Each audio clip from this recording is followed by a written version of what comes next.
lovely. So, Mum and Dad then managed to save enough money to build a house in Upper Hutt. And then along came me. For a long time they didn't have any furniture and used orange crates for chairs and tables, and eventually they built up their furniture.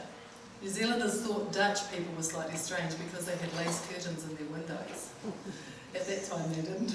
They were New Zealanders didn't. no, Yeah. it was And really new to them. yeah. And carpet on their tables for tablecloths. Dutch people love these thick woven tablecloths. They look like mats, but to New Zealanders it looked like carpet. And this is just natural to them to have them on their tables. So these days everybody has lace curtains and tureen, of course. And my parents were obviously trendsetters, weren't they? Yeah, But when they came to, and in the early years when they had Karen and I, Mum told us that she had a drawer from her chest of drawers that she used as our crib. So she pulled that drawer up and lay the baby in, and they just use the drawers to put us in. had it up and beautiful.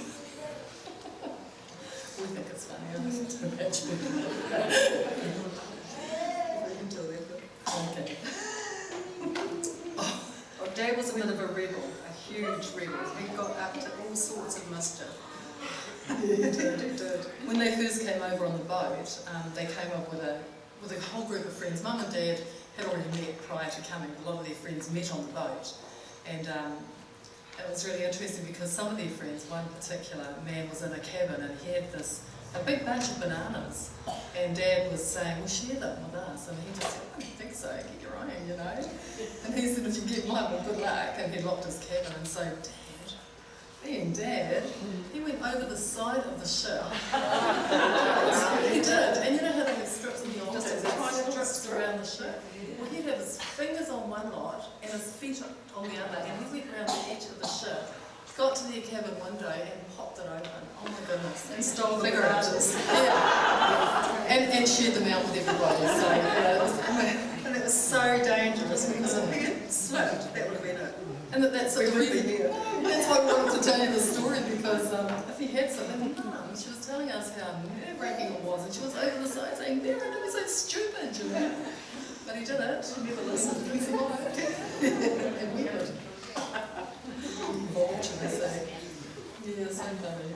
Scary for her. Yeah. So, yeah.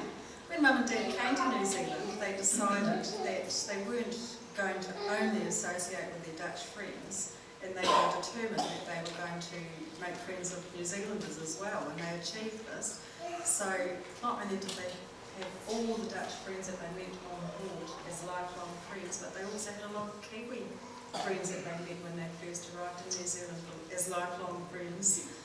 And so they mixed in really well. Mum and Dad left a wonderful legacy in New Zealand. It started with 2 people, and now there are 4 generations of beautiful children, grandchildren and great-grandchildren. And we're sure that we've made them all proud, haven't we? High five.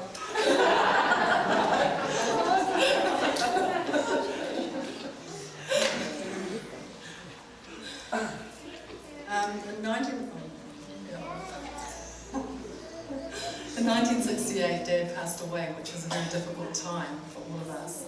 And there was only Mum and her 2 daughters, with no relatives. The relatives in Holland wanted her to come home, but she said, no, I've made my life here in New Zealand and I want my daughters to stay here, and my friends are here. She really loved New Zealand, and even though she was really torn and was tempted to go back, she stayed. The courage and strength and the resilience that Mum showed in the next 6 years, as she brought us up on her own, was as acting as both mother and father, was outstanding. And we are so grateful to our mother because she was just fantastic, wasn't she, Carla? Yeah, Such a close relationship. Yeah. She was so strong and She's always there for us. Always there. yeah. We love her so much.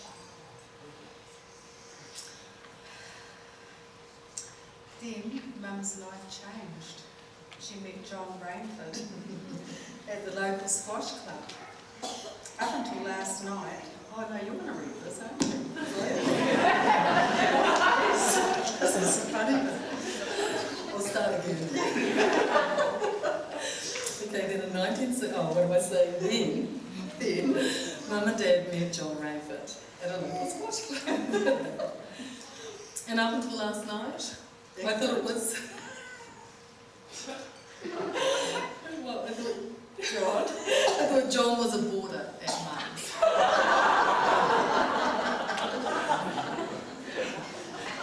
Because that's what you told me. I was really not. I've always been naive, actually. I'll be honest. Yeah, so this was then clarified for me last night by Cara while we were writing this eulogy, and it was perhaps. That was perhaps a bit more than what I'd actually realised it was. And I was totally mortified, to be honest. It was because I just was not aware that at the age of 58, I just found out the truth. And then we just couldn't stop laughing. Just laughing. It was so funny. And then his kids came and laughed and mocked her. Oh no. It was so funny. And although being mocked by my family, I can now see that this is probably the case as I looked back over the years. Oh, truly. And it was such a relief that for Karen and I that, I'll start again. It was such a relief for Karen that Mum and John met, as she always had to act the guardian to ward off all the men knocking on Mum's door. Now, I know that sounds terrible, but I just want you to look at the front cover of your program and you can see she had a problem. Sometimes beauty can be a curse. Yes. So, and these young men, of course, all such young, some of them, and some are married, they weren't there because of wanting to have a nice relationship with Mum. They were just there. And Carl was there too, and they just got shoot off. And we were so fortunate. We're also so fortunate, I'm just moving on a bit here, to be able to add two more sisters to our family, John's name, John and John.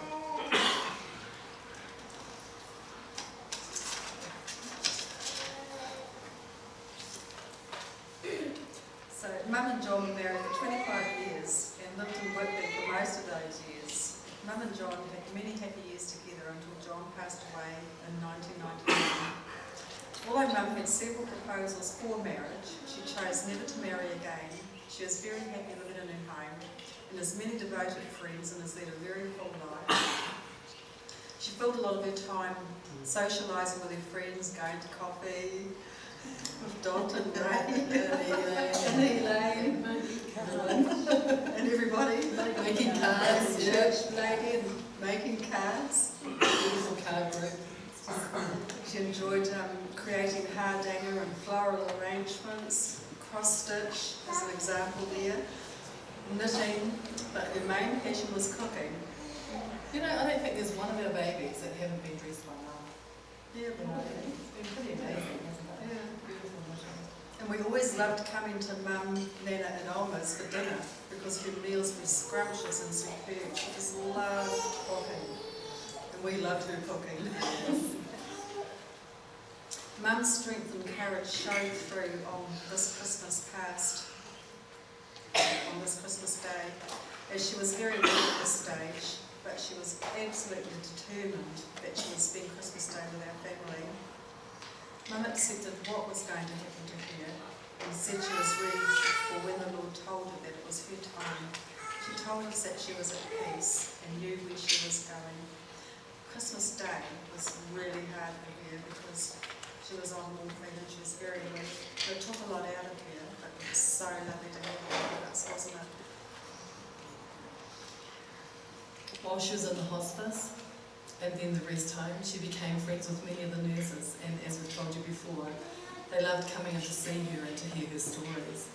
They became very close to Mum, and all came to say farewell to her as her time grew close.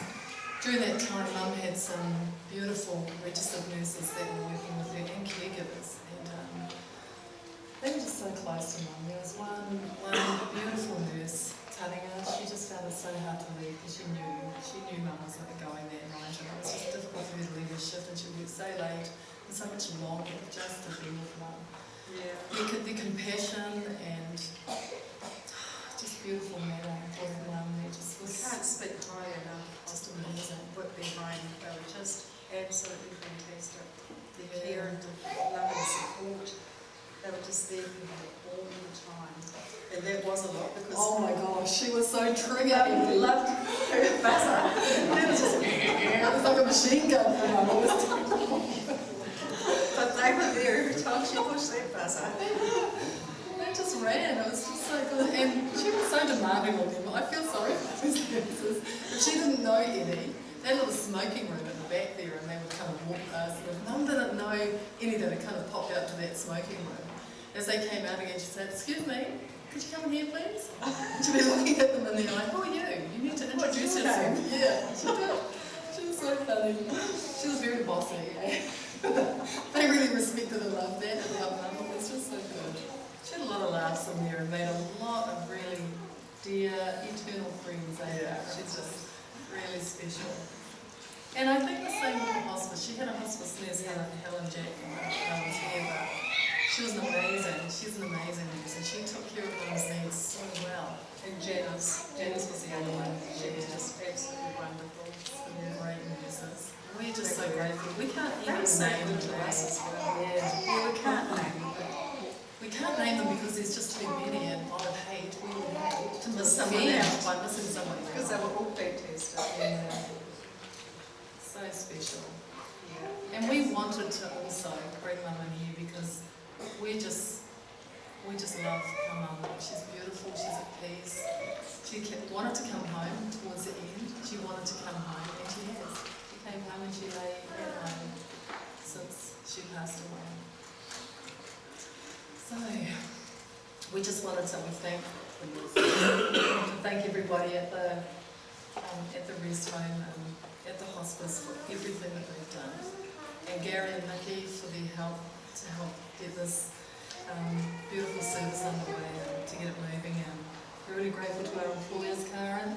Yes, been so our outstanding. employers have been absolutely wonderful. So it's been really lovely to be able to be here to support each other and to support Mum. Yeah. And especially to Mum's friends and family. We're so grateful to all of you guys and thank you so much for everything that you've done. And we know that you'll be blessed with this. And we hope that you keep this program. It is a bit of a masterpiece really. Especially the photos of it, we just love them. We hope that you'll keep them as a memory of Mum.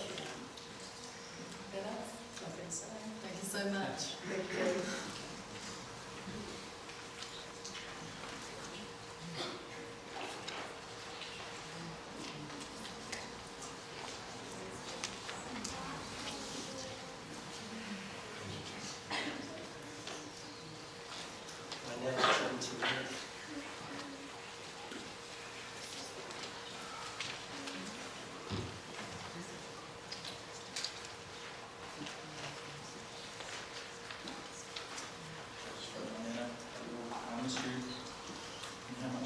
Her. Nana, I'm going to miss you. I'm going to miss your smile and the way you laugh. I'm going to miss your hugs. I'm going to miss you at our birthdays and holidays. We're going to miss our conversations about anything and everything. We're going to miss how much you believed in us. We're going to miss your cauliflower and cheese sauce. I'm going to miss you ringing me when you push the wrong button on your TV remote. I'm going to miss your gorgeous handmade cards, they mean everything to us. We're going to miss how much you tell us how much you love us. And most of all, we're going to miss everything about you, man. We wouldn't be what we are and who we are today without you.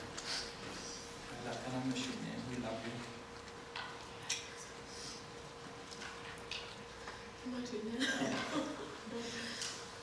Okay, my Nana, I'm going to miss you. You've been such a big part of mine and my family's life. You're such an inspiration to us all here.